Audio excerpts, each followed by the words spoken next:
pot of water boiling for the help me prepare the ziti. So we have some fresh basil, we have ricotta, we have parmesan, 2 brands of parmesan. I'm going to use some marinara sauce, some stewed tomatoes. I'm going to use some mozzarella shredded cheese, and I'm the bell pepper lady. I'm gonna use a red bell pepper, red onion, and I'm gonna put a white onion with that, some fresh garlic, and some ground turkey. Hey y'all, I'm back. Welcome to another video. Today I'm going to do a baked ziti for my brother Daryl's 52nd birthday. His 52nd turn around the world, or 52nd time around the world. It's a celebration. Every day that you wake up is a gift, is a celebration. But today we acknowledge this brother, because a lot of them nowadays ain't making it to 52. They not making it to 18 and 19, unfortunately. But we're going to be happy and blessed and pray for all. We make dua for world peace. Yes, we do. So stay tuned as we prepare this baked ziti for Mr. Dayrai El Ali's 52nd celebration. 52nd times around the universe, brother. The globe, the world. Stay tuned. So the pan has been heating up for about 10 minutes on a very low heat. To this pan, I'm going to add some oil. That's about 2 tablespoons of oil.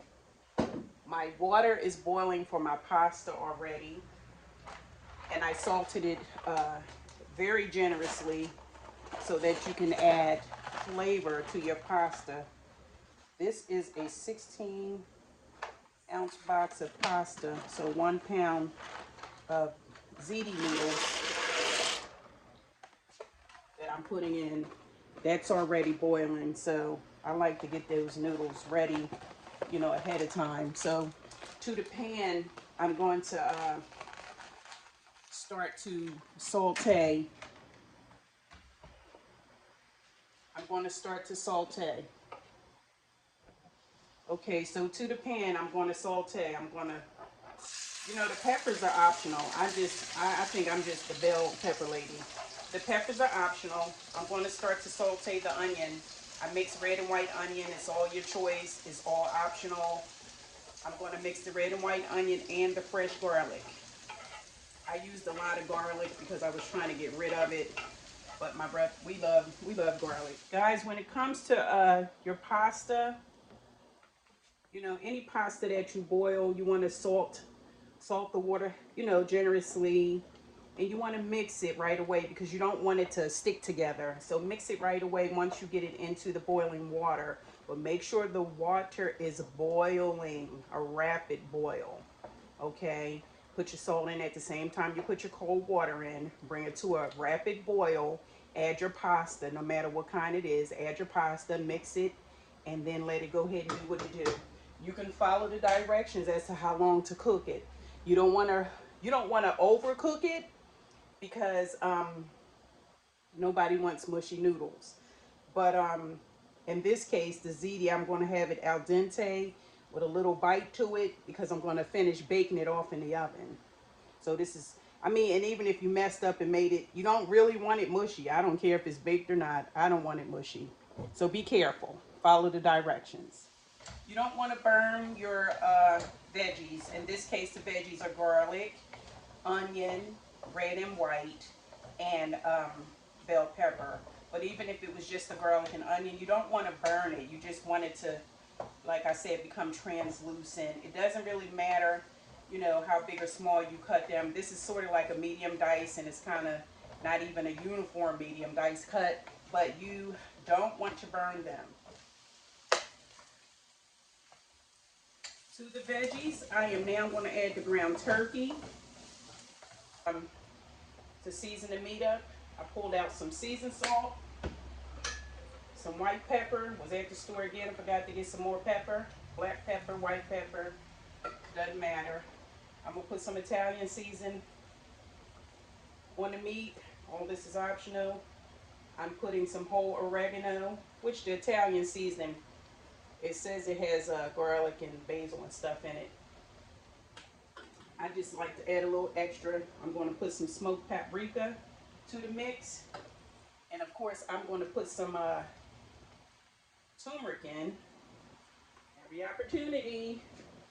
Okay. This pasta is perfect. And I mean perfect. I forgot to even term it. It's perfect because it still has a bite. It's al dente. It still has a bite. It's not mushy.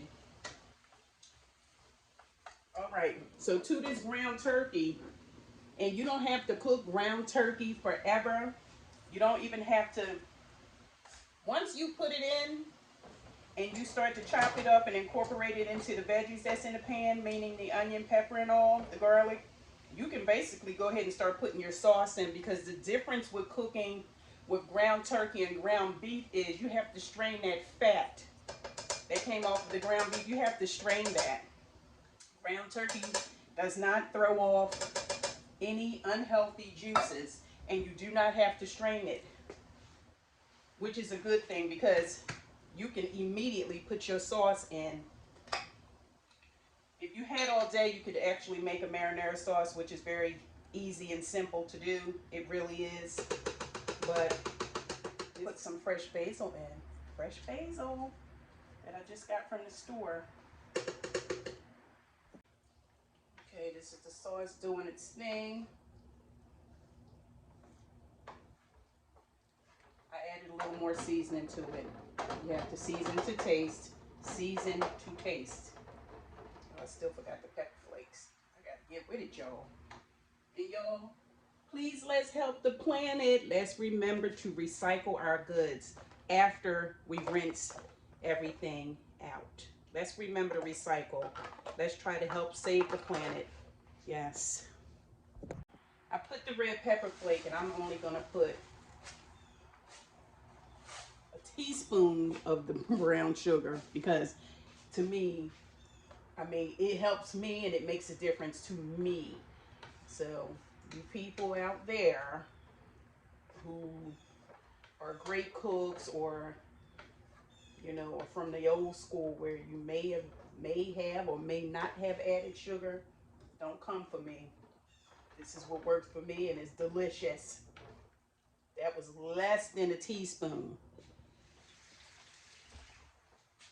Okay, guys, I'm going to add some ricotta to the mix. This sauce is really, really good. Really, really good, I have to say.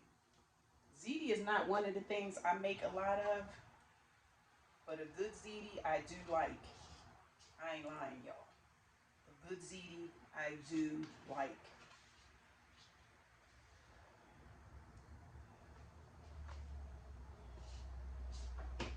I used a little more than a half of a container of the ziti, and this, I bought a 15-ounce ricotta container size, and I used a little more than a half of it. So I'm going to mix it in here. My brother requested, he likes it saucy, but I'm going to mix it in here, and I'm going to let it cook maybe another 10 minutes while I take a coffee and muffin break.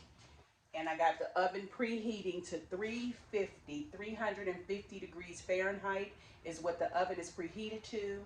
I'm going to let this, I'm going to cover this. It's on less than medium, but I actually can turn it up a little more since it's a lot of sauce. The noodles are done. They are perfect. They're done. I'm going to start picking some nice size basil leaves off the basil plant that I purchased today. So yes, fresh basil. It's nothing like fresh herbs. I put the basil all in, you know, all cupped together like this because I'm going to roll it up, and I'm going to do like a fine shred.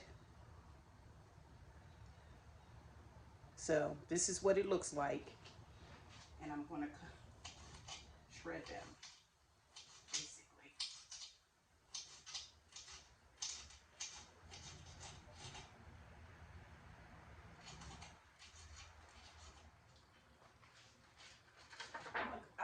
ahead and make it time to assemble, okay? So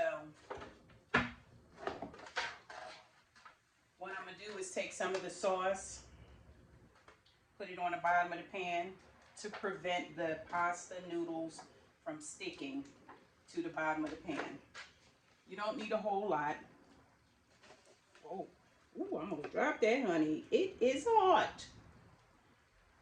So we put a little sauce on the bottom of the pan, like I said, to prevent sticking of the noodles.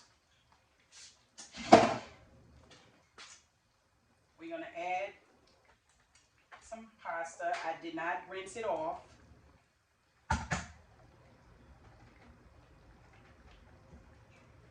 I'm making 2 pans. I'm gonna try anyway. So I added the pasta at the bottom to prevent sticking of the noodles. Then I added the noodles. Now I'm gonna add more sauce. I still have the flame on too. I'm gonna add more sauce.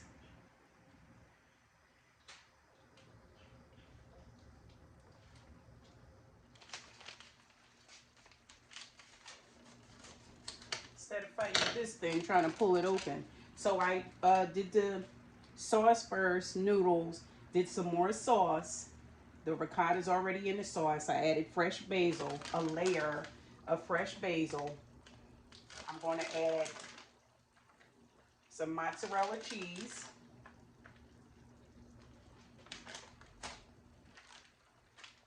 I'm going to add some parmesan cheese. I use this also to make my Alfredo. So I put the mozzarella, I'm putting some parmesan.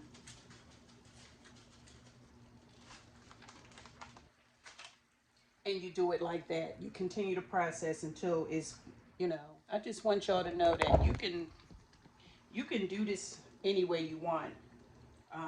It's your dish, but as long as you incorporate all your ingredients, you're good. However you want. I saved a little bit of the pasta water because you can always add that to your sauce if you have to thin it out or you want to stretch it. I made the one tray, but I'm trying to make a little side tray for myself. So I'm going to thin it out by using a little bit of this. But you got to be careful because it's salty. It's salty pasta water. Excuse me. I'm done building. I'm just adding some white cheddar to the top of this as well. Just something that I want to try. My own personal preference. So his is done. And I'm going to build a little one for me.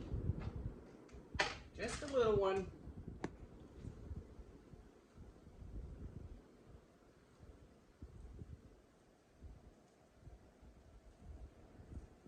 Cut my little basil off one into mine too.